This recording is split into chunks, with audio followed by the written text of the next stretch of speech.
नमस्कार, भारत लाइव ही देख रहे हैं आप। भारत लाइव में पंचनामा देख रहे हैं। पंचनामा यानी कि ऐसा शो जहां होती है खबरों की चीर-फाड़।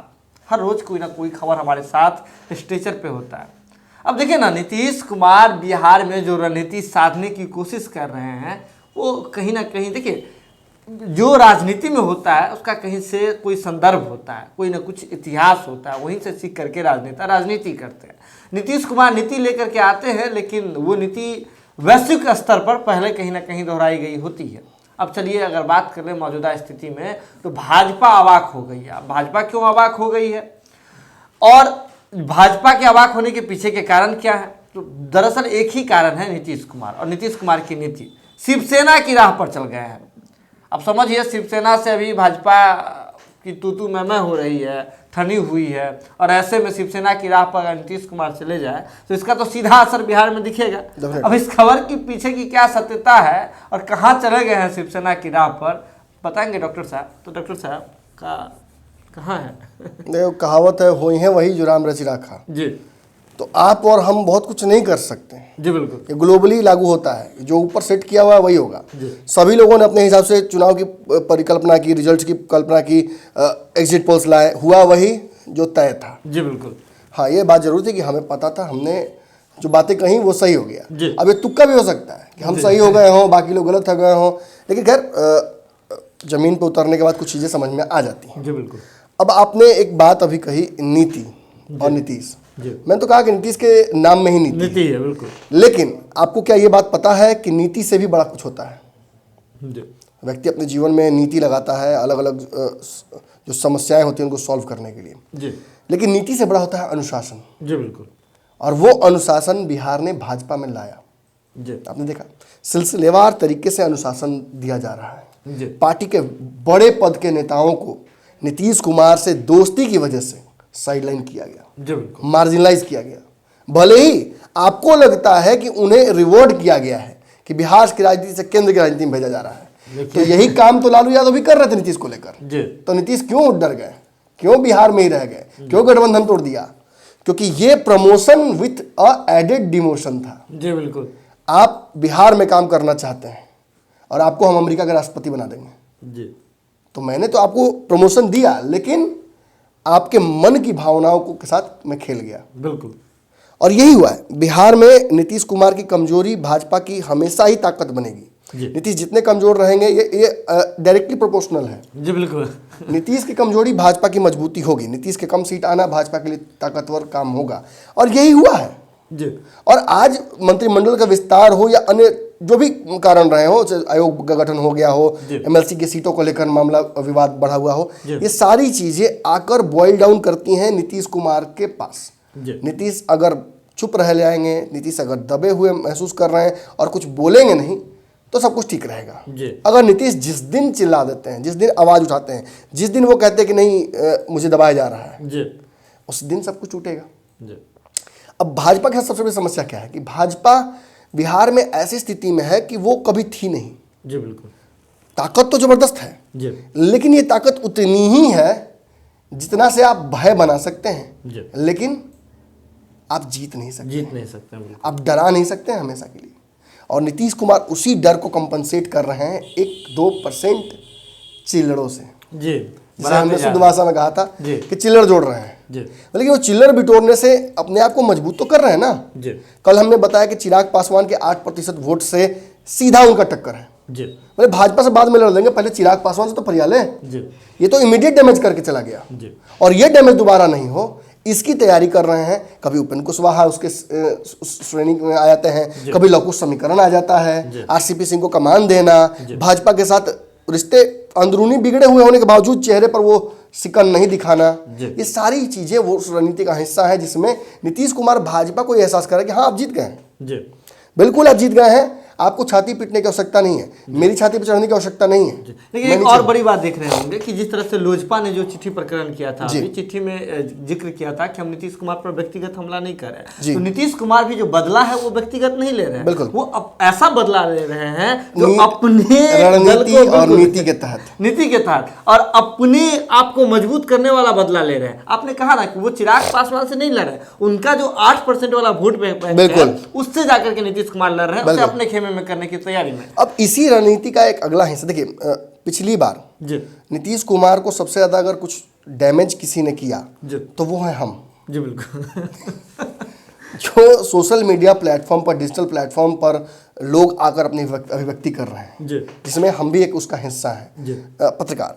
हम भी जो नई दौर की पत्रकारिता कर रहे हैं, हम सरकार के खिलाफ हैं, जी क्रिटिकल हैं।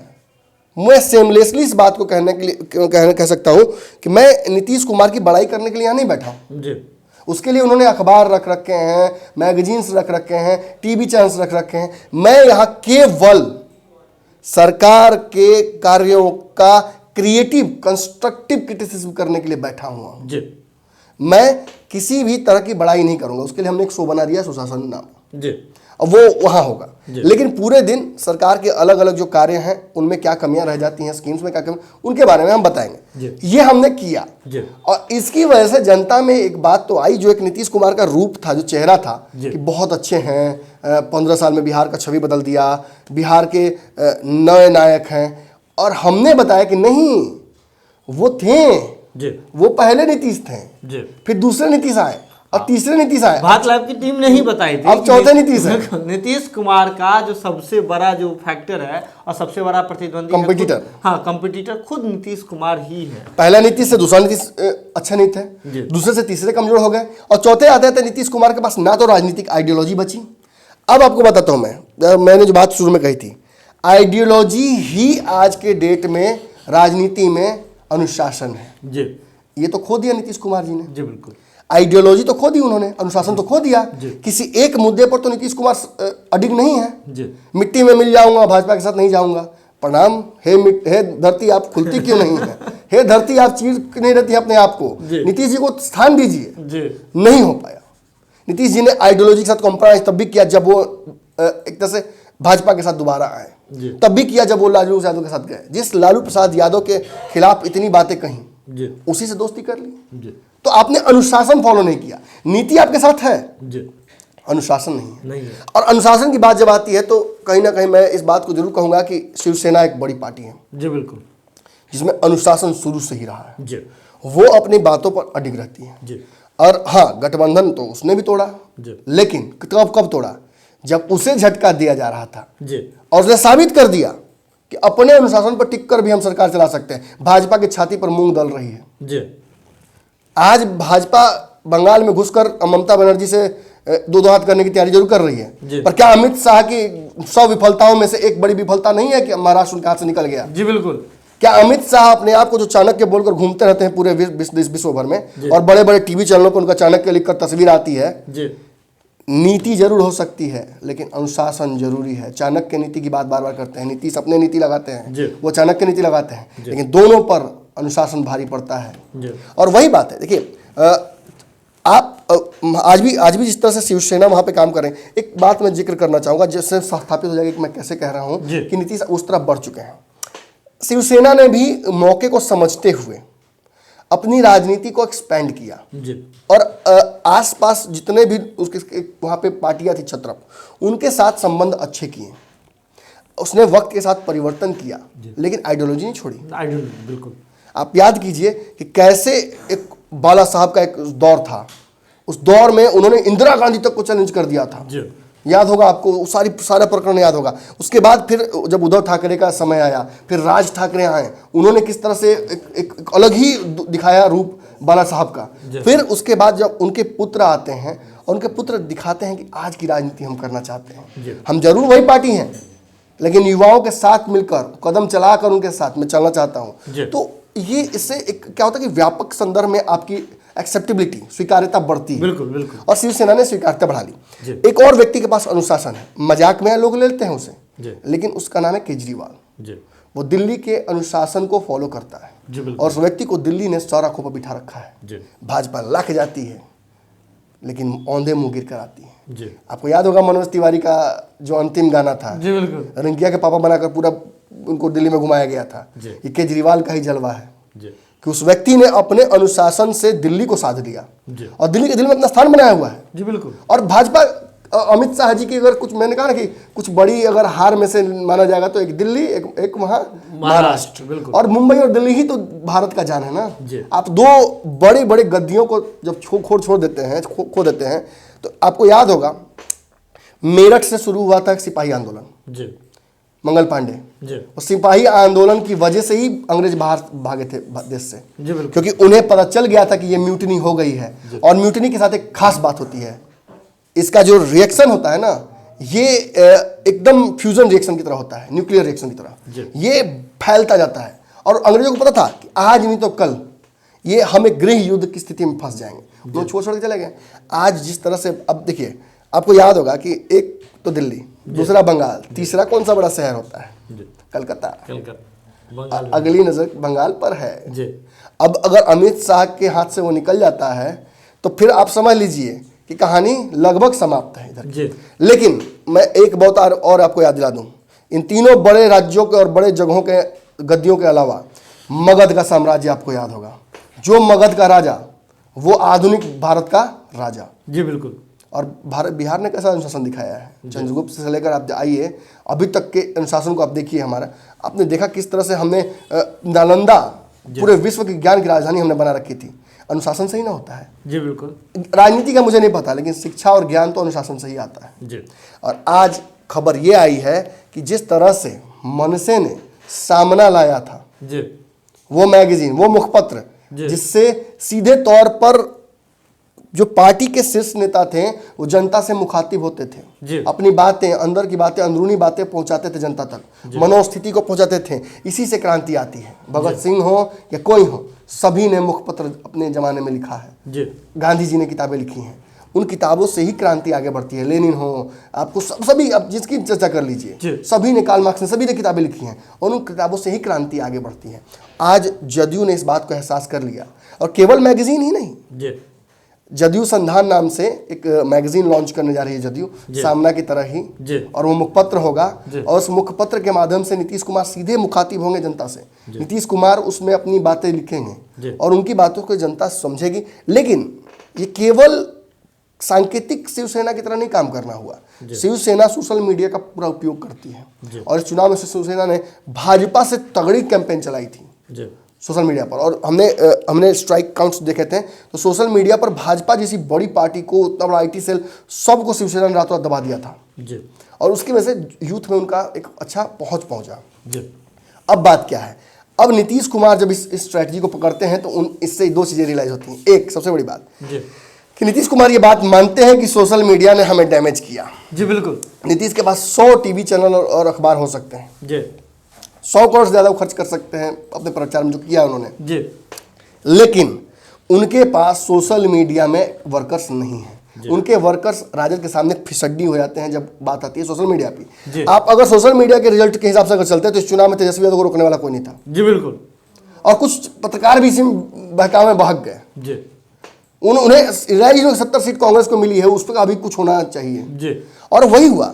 आज नीतीश कुमार जिस तरह से जदयू को आगे लेकर बढ़ना चाहते हैं, जिस तरह से ये सारी चीज़ें सामने आ रही हैं, एक बात स्पष्ट है कि शिवसेना का तो फॉर्मूला वो लेंगे ही लेंगे। और ये बस केवल मैंने देख लिया, समझ लिया, इतनी छोटी बात बोलने के लिए नमन मिश्रा नहीं आया होगा कि किताब लॉन्च करने जा रहे हैं नीतीश कुमार। शिवसेना के रास्ते जब वो जाना चाह रहे हैं, आगे की रणनीतियां भी शिवसेना जैसी ही होंगी। बिल्कुल बिल्कुल। और मैं ये जो छोटा सा इन्फॉर्मेशन मैंने आप लोगों को दिया था, मैं उसके बारे में थोड़ा डिटेल में बता दूं आप लोगों को कि एग्जैक्टली मतलब नीतीश कुमार करने क्या जा रहे हैं। जी बिल्कुल। एक मुखपत्र हमारे पास आया है डिटेल, उसमें बताया गया है कि नीतीश कुमार जो लाने जा रहे हैं किताब, उसका नाम है, किताब नहीं मैगजीन, माफ कीजिएगा, वो है जदयू संधान। और ये नीतीश कुमार के कार्यों को, उनकी छवि को लेकर जो पूरे एक देखा माहौल तो बना ही हुआ था नीतीश कुमार के।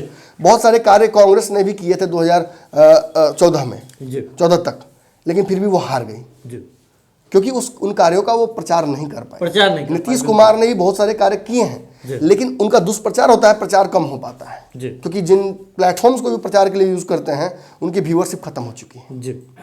आप समझ रहे मैं क्या कहना चाह रहा हूं। अब हुआ क्या है कि इस संधान के माध्यम से नीतीश कुमार जो अंदरूनी बातें हैं, जो उनके मन में चल रहा होता है, अक्सर आपने देखा होगा नीतीश कुमार अभी कुछ दिनों पहले ही वो बोले थे कि मुझे समझ में नहीं आता चुनाव में कि मेरे साथ कौन है कौन नहीं है।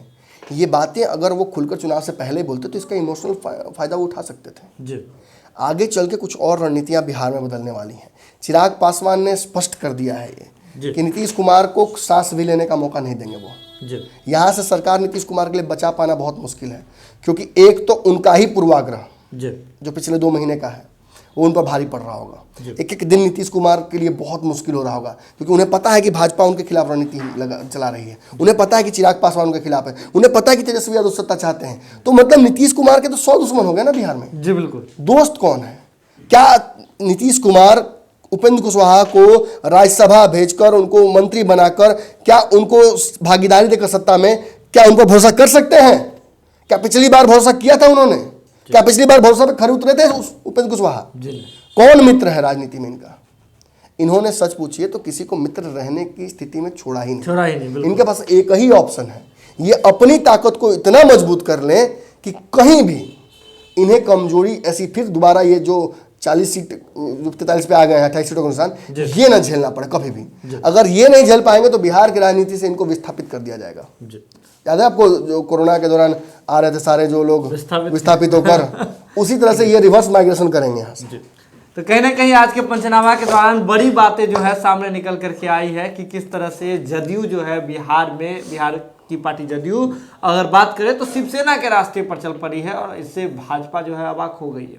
साथ ही साथ एक और बात निकल करके सामने आई थी जिस पर शायद आपने ध्यान नहीं दिया होगा, लेकिन चलिए आपको फिर से याद दिला देते हैं कि नीतीश कुमार जान चुके हैं कि जहाँ जो वो अपना प्रचार प्रसार के लिए करते हैं ना, अवेयरनेस फैलाने के लिए, वहाँ की व्यूअरशिप खत्म हो गई है।